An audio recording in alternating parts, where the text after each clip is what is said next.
বাস্তবায়ন করব আমরা, তিস্তাকে জীবন দিব ইনশাআল্লাহ। তিস্তা হবে উত্তরবঙ্গের কেন্দ্রবিন্দু। উত্তরবঙ্গ কি কারো সৎমায়ের সন্তান, তাকে অবহেলা করতে হবে? তিস্তায় জামাতের আমির ডক্টর শফিকুর রহমান। বিস্তারিত বিবিডেক্স রিপোর্ট। লিল্লাহি তাকবীর, লিল্লাহি তাকবীর। আসসালামু আলাইকুম ওয়া রাহমাতুল্লাহ। ঐতিহাসিক ডালিয়া পয়েন্টে আজকের এই নির্বাচনী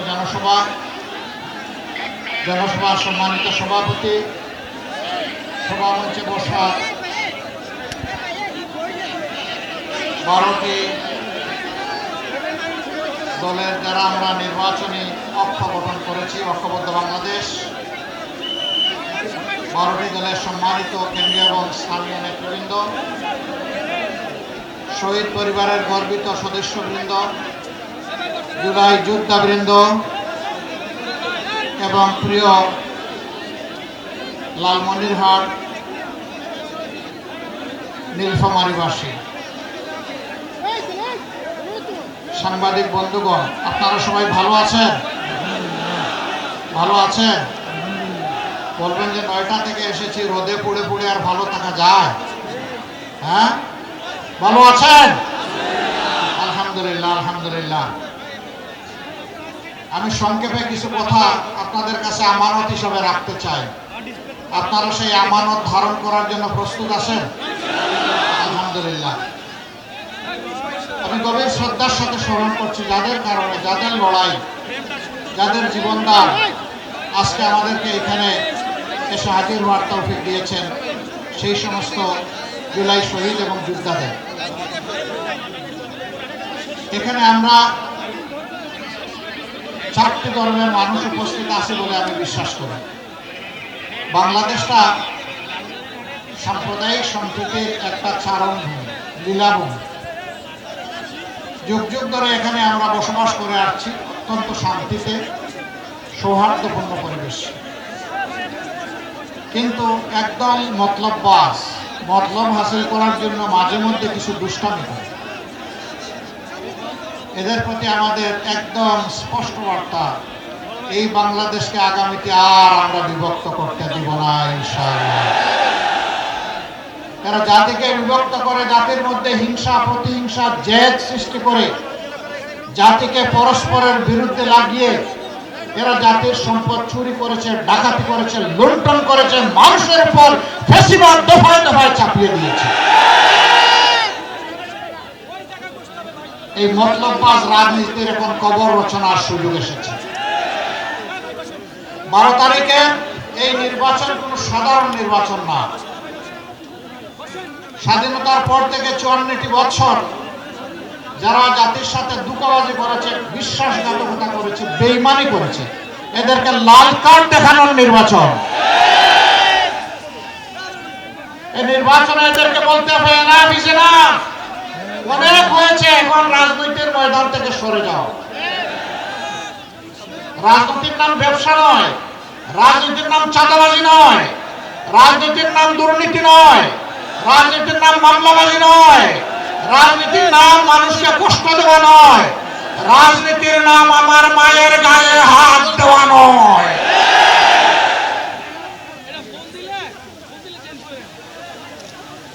এই অপরাজনীতির অবসান আমরা ঘটাবো ইনশাআল্লাহ। আগামী 13 তারিখ মহান আল্লাহ রাব্বুল আলামিনের দরবারে আরজ করি, বাংলাদেশের পূর্ব আকাশে যেন একটা নতুন সূর্যের উদয় তিনি ঘটান। 12 তারিখ নির্ধারণ করে দিবে ইনশাআল্লাহ 13 তারিখের সূর্যের, নতুন সূর্যের ভাগ্য। আমরা যৌবন এবং তারুণ্য দীপ্ত একটা বাংলাদেশ গড়তে চাই। তরুণরা প্রস্তুত? প্রস্তুত? প্রস্তুত?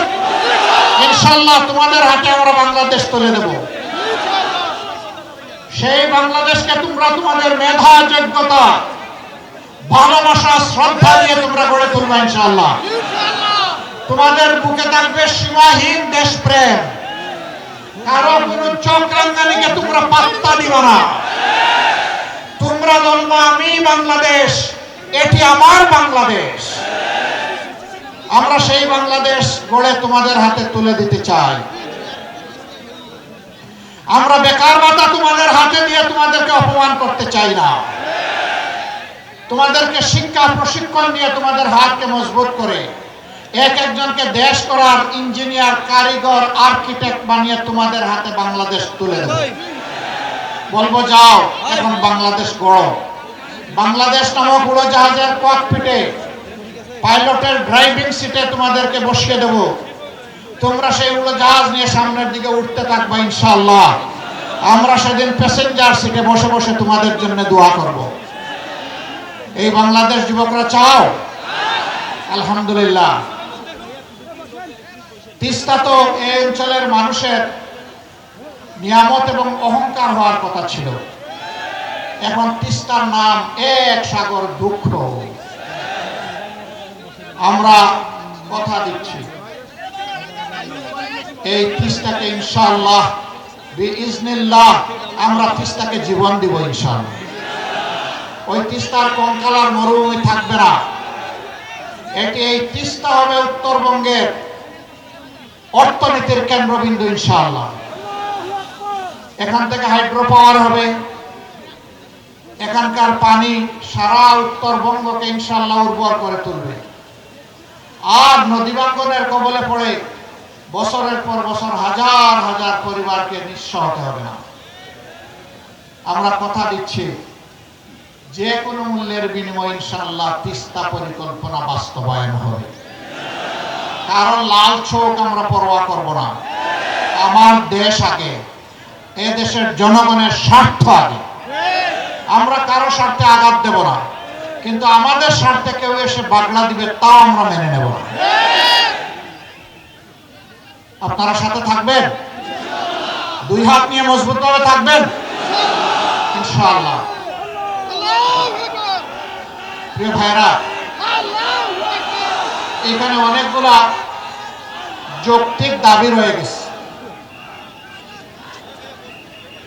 বুড়িমারি স্থলবন্দর আধুনিকায়ন, এটা আধুনিক হলে তো বাংলাদেশই লাভবান হবে। এরপরে আছে বুড়িমারি থেকে লালমনিরহাট হয়ে রংপুর পর্যন্ত 4 লেনের রাস্তা। আমি এই রাস্তা দিয়ে ঘোরাফেরা করেছি। মাঝে মাঝে মনে হয় থাকে রাস্তা নাকি সাগর, এইরকম ঢেউ খেলতে থাকে। অসুস্থ রোগীর এখানেই যান কবজ হয়ে যায়। কেন? উত্তরবঙ্গ কি কারো সৎ মায়ের সন্তান যে তাকে উপেক্ষা, অবহেলা, অবজ্ঞা করতে হবে? আমরা কথা দিচ্ছি এই বঞ্চিত এলাকা থেকে ইনশাআল্লাহ বাংলাদেশের উন্নয়নের বিসমিল্লাহ হবে ইনশাআল্লাহ। যুগ যুগ ধরে এই এলাকার মানুষকে বঞ্চিত রাখা হয়েছে, আর তাদের অনুভূতিকে সস্তা পুঁজি করে ক্ষমতার মস্তদে পালা বদল করে অনেকে গিয়েছেন। জনগণের দিকে তাকানোর সময় 5 বছরে একবার হয়, আর বাকি সময় জনগণকে তারা চিনেন না। আমরা সেই বসন্তের কুকিল না।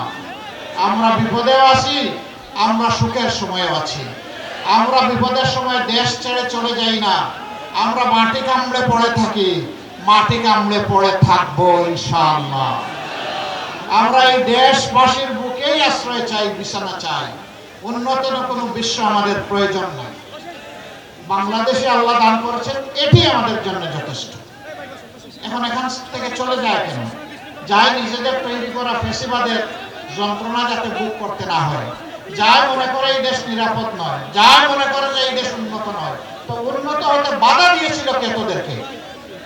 তোরা তো পালাক্রমে দেশ শাসন করলি, তো আমার দেশটাকে দেশ হিসাবে করলি না কেন? এদেশের মানুষ তোমাদেরকে দেখেছে ভাই, অনেক দেখেছে।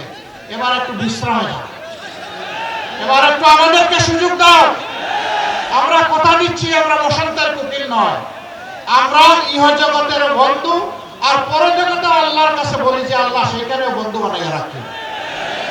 আমরা গলায় গলায় ধরে থাকবো ইনশাআল্লাহ তাআলা আজিম। আমরা কাউকে ছেড়ে যাব না। আরো অনেকগুলা দাবি এখানে, সবগুলা ন্যায্য। আমরা ঘোষণা দিয়েছি উত্তরবঙ্গকে ইনশাআল্লাহ আমরা কৃষি শিল্পের রাজধানী হিসেবে গড়ে তুলব। তখন কর্মসংস্থান যেমন হবে, সারা দেশ উপকৃত হবে। দেশের উৎপাদিত শস্য এবং বিভিন্ন পণ্য ইনশাআল্লাহ শুধু দেশের চাহিদা পূরণ করবে না, বিদেশেও রপ্তানি হবে। আমরা সেই শিল্প পুরা এলাকাকে আমরা শিল্পে সমৃদ্ধ করতে চাই। আপনারা শুধু দোয়া করবেন, কথা যা দিচ্ছি আমাদেরকে যদি আল্লাহ তাআলা এই দেশ সেবার সুযোগ দেন, আমরা যেন আপনাদেরকে ভুলে না যাই। আমরা যেন আপনাদেরকে আমাদের হৃদয়ে, আমাদের কলিজায় শক্তভাবে, মজবুত ভাবে ধারণ করতে পারি, সেই দোয়াটা আপনারা করবেন। আলহামদুলিল্লাহ, আমরা একটা কথা পরিষ্কার করতে চাই, বাংলাদেশ এখানে সকল ধর্ম বর্ণের মানুষ। আমরা এখন থেকে আর কোনো বৈষম্য বরদাস্ত করব না। একটা মানুষের যোগ্যতা আছে, তার দেশপ্রেম আছে, এনা তার হাতে উপযুক্ত কাজ চলে যাবে। এই কাজ দেখবে না তিনি কোন ধর্মের, তিনি যে কোনো ধর্মের হতে পারেন, তিনি যোগ্য লোক, যোগ্য ব্যক্তিরা যোগ্য কাজ যাবে। আরেকটা কথা আমরা পরিষ্কার করি, আমরা এই দেশে আর মাইনরিটি মেজরিটি অন্যান্য ধর্মের যে সমস্ত ভাই বোনেরা আছেন, আমরা ইনশাআল্লাহ বুকের চাদর দিয়ে তাদেরকে আগলে রাখবো। সবাইকে নিয়ে আমরা বাংলাদেশের বাগান সাজাবো ইনশাআল্লাহ। সকল ধর্ম বর্ণের মানুষকে নিয়ে বাগান সাজাবো। আর কোনো বৈষম্য এখানে বরদাস্ত করা হবে না। ন্যায় বিচার কায়েম হবে ইনশাআল্লাহ। সেই ন্যায় বিচার কায়েম করতে গিয়ে বিচার বিভাগ দেখবে না কে সাধারণ মানুষ আর কে দেশের প্রেসিডেন্ট। সাধারণ মানুষের যে অপরাধ করলে শাস্তি হবে, দেশের প্রেসিডেন্ট হলে একই অপরাধে একই পন্থায় তার বিচারও হবে এবং শাস্তিও নিশ্চিত। বিচার কারো মুখের দিকে তাকাইয়া আর হবে না, বিচার চলবে একদম সোজা সাপটা, বিচারের দিকে তাকাবে, অন্য কোনো দিকে তাকাবে না। সম্মানিত ভাইয়েরা, গরম পাতে বিলাই ভেজা, যারা সারাদিন জিন্দেগি মানুষকে কষ্ট দিয়েছে তারা ভয় পাচ্ছে। ও তোমাদেরও ভয় পাওয়ার কোনো কারণ নেই। এই ন্যায় বিচার তোমাদের জন্য, আমাদের জন্য, সবার জন্য। এতদিন তোমাদের জীবন ছিল অপমানের, কারণ তোমরা চুরি করেছো জনগণের সম্পদ। সবাই না, যারা চুরি করেছে। এখন আমরা তোমাদেরকে বসাবো মর্যাদার আসনে, এখন হবা তোমরা দেশ গড়ার কারিগর ইনশাআল্লাহ। হালাল রুজি নিয়ে আমরা যেমন বাঁচবো, তোমরাও তেমন বাঁচবো। সরকারি কর্মকর্তা কর্মচারী যারা আছেন, আমি জানি তাদের অনেকে যে বেতন দেওয়া হয়, সুবিধাদি দেওয়া হয়, চলার জন্য মোটেই তাদেরকে দুর্নীতি করার জন্য। যে রাষ্ট্র তার কর্মকর্তা কর্মচারীর প্রতি সম্মান দেখাতে পারে না, সেই রাষ্ট্র তার কর্মকর্তা কর্মচারী অপরাধ করলে কোনো বিচারেরও অধিকার রাখে না। আগে তাকে সম্মানটা দিতে হবে, সম্মানজনকভাবে বাঁচার সুযোগ করে দিতে হবে। তারপরে যদি অপরাধ করে অবশ্যই তাকে সেইভাবেই বিচারের আওতায় আনতে হবে, কিন্তু এর আগে নয়। এই জন্য আমরা সবাইকে বলি, এটা আমার দেশ, এটা আপনারও দেশ। সবাই মিলে আমরা গড়ব ইনশাআল্লাহ আগামীর নতুন বাংলাদেশ। এবং সেই বাংলাদেশটা আল্লাহর কাছে দোয়া করি 13 তারিখ থেকে হোক। রাজি আছেন? আরেকটা দোয়া চাই, কিছু ভাই ভুল করে হোক অথবা মাথাম গরম করে হোক আমাদের মায়ের গায়ে হাত দেয়, আমরা ওদেরকে পরিষ্কার বলে দিচ্ছি, প্রয়োজনে জীবন দেব, কিন্তু মায়ের ইজ্জত কাউকে কেড়ে নিতে দেব না। এদেশের 9 কোটি নারী আমাদের মা। এই মাদেরকে আমরা শ্রদ্ধার আসনে বসাতে চাই। তারা শিক্ষা নিবে, তারা দেশ গড়ায় অংশ নেবে, পেশাগত দায়িত্ব পালন করবে, কিন্তু ইনশাআল্লাহ গড়ে, রাস্তা এবং কর্মস্থলে তারা থাকবে নিরাপদ, আর কাজ করবে তারা অত্যন্ত মর্যাদার সাথে। আমরা নারী জাতির জন্য সেটা নিশ্চিত করবো ইনশাআল্লাহ। তাদের জন্য সমাজের আরো কিছু করণীয় আছে, সেটাও আমার ইনশাআল্লাহ তাআলা আছে, যাতে সবাই মিলেমিশেই আমরা দেশটা করতে পারি। আমাদের দুটি ভোট, কয়টা ভোট? প্রথম ভোটটা হবে ইনশাআল্লাহ গণভোট। গণভোটে হা না, হা মানে আজাদি, না মানে গোলামি। আজাদি না গোলামি? আজাদি না গোলামি? তাহলে 12 তারিখের প্রথম ভোট ইনশাআল্লাহ হা। সারা সমস্ত মানুষকে নিয়ে আমরা হা ভোটের জোয়ার তুলব। কেউ প্রথম দিকে রাজি হন নাই, না ভোটের পক্ষে তারা শুরু করে দিয়েছিলেন অভিযান। পরে দেখেছেন জনশ্রুতে ভেসে যাবেন, খবরও থাকবে না। তারা এখন হা ভোটের পক্ষে কথা বলছেন, অভিনন্দন, মোবারকবাদ। হা ভোটের পক্ষে যারা থাকবে তারা প্রমাণ করবে যে তারা বস্তা বসা রাজনীতির সাথে নাই, ফ্যাসিবাদের সাথে নাই, চাঁদাবাজের সাথে নাই, দুর্নীতির সাথে নাই, মামলাবাজির সাথে নাই, মায়েদের অপমানের সাথে তারা নাই। তারা আছে নতুন বাংলাদেশের সাথে, তারা আছে 24-এর আকাঙ্ক্ষার সাথে। আমরা সেই 24-এর আকাঙ্ক্ষাকে সম্মান করেই হা ভোট দেবো ইনশাআল্লাহ। দ্বিতীয় ভোটটা দেশ গড়ার ভোট। আগামীতে যারা সরকার চালাবে তারা, যারা অতীতে ভালো মানুষ প্রমাণিত হয়েছে তারা, অথবা যারা অতীতে নিজেকে ভালো মানুষ প্রমাণ করতে পারে নাই তাদেরকে লাভ কাট। বারবার সুযোগ পেয়েও যারা দুর্নীতিতে বিভিন্নভাবে লিপ্ত হয়ে পড়েছিল তাদের নতুন করে আর দেখার কিছু নাই। এমনকি এখনো যারা দুর্নীতিতে লিপ্ত আছে তাদেরকে আর নতুন করে সুযোগ দেওয়ার কোনো প্রশ্নই নেই। আপনি দুর্নীতি করবেন আবার রাজনীতিও করবেন, এই দুইটা তো হয় না। রাজনীতি তো হচ্ছে নীতির রাজা। ভালো নীতি নিয়ে আপনি রাজনীতি করবেন, দুর্নীতির সাথে রাজনীতির কি সম্পর্ক? দুর্নীতি যারা করে তারা তো ডাকাত, তারা তো চোর, তারা তো লুণ্ঠনকারী। তারাই তো আমাদের দেশের 28 লক্ষ কোটি টাকা বিদেশে পাচার করেছে। আল্লাহ আমাদেরকে সুযোগ দিলে আপনাদের বুকে ভালোবাসায় মায়ায় আমরা কথা দিচ্ছি, সর্বশক্তি নিয়োগ করে ওদের মুখ দিয়ে পেটের ভিতরে হাত ঢুকাই এগুলো বের করে আনবো ইনশাআল্লাহ। কাউকে ছাড় দেওয়া হবে না ইনশাআল্লাহ। পেট পর্যন্ত যাওয়া লাগবে না। ওরা জায়গায় জায়গায় পেট বানিয়ে রাখছে না, ওই পেটগুলা চিহ্নিত করে সেগুলা ফেরত আনা হবে ইনশাআল্লাহ। এরপরে প্রয়োজনে তাদেরকে আনা হবে, আসো দেখে যাও এটি নতুন বাংলাদেশ। সম্মানিত ভাইরা, এর জন্য ইনশাআল্লাহ আমরা 12টি দল একত্রিত হয়েছি। আমরা প্রত্যেকটি দল নিজেদের সম্মান মর্যাদা অক্ষুণ্ণ রেখে নিজের দলের প্রতীকেই আমরা নির্বাচনে অংশ নিচ্ছি। কিন্তু যেখানে যাকে দেওয়া হবে এটাই 12 দলের প্রতীক। তার পক্ষেই আমরা সবাই খেটে ইনশাআল্লাহ বিজয় আনবো। ইনশাআল্লাহ বিজয় জনতার হবে। আরেকটা জিনিস স্পষ্ট করে, আমি জামাত ইসলামের বিজয় চাই না। আপনারা বলবেন আশ্চর্য, আজকের এই মিটিং মূলত জামাত করলো আর আপনি জামাতের বিজয় চান না, কেমন কথা? আমি চাই না। আমি মহান আল্লাহর উপর ভরসা করে 18 কোটি মানুষের বিজয় চাই। এই 18 কোটি মানুষের বিজয় হলে আমাদের সকলের বিজয়। 18 কোটি পরাজিত হয়ে গেলে আমরাও পরাজিত। হা ভোটের বিজয় মানে জনতার বিজয়, হা ভোটের পরাজয় মানে জনগণের পরাজয়। সে পরাজয় থেকে আল্লাহ আমাদেরকে রক্ষা করুন। এখন আমি এক একজন করে 2টি জেলার 14 জন ভাইকে সামনে আসার জন্য অনুরোধ করব। প্রথমেই 4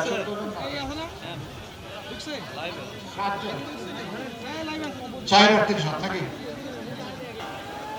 অধ্যক্ষ মৌলানা আব্দুল সরকার,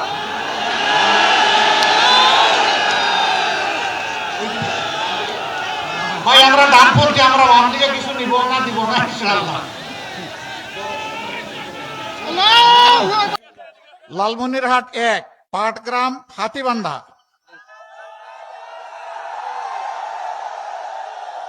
মাশাআল্লাহ মাশাআল্লাহ, বুঝা গেছে এখন আর হাতি বান্ধা নাই, হাতি ছেড়ে দেওয়া হয়েছে।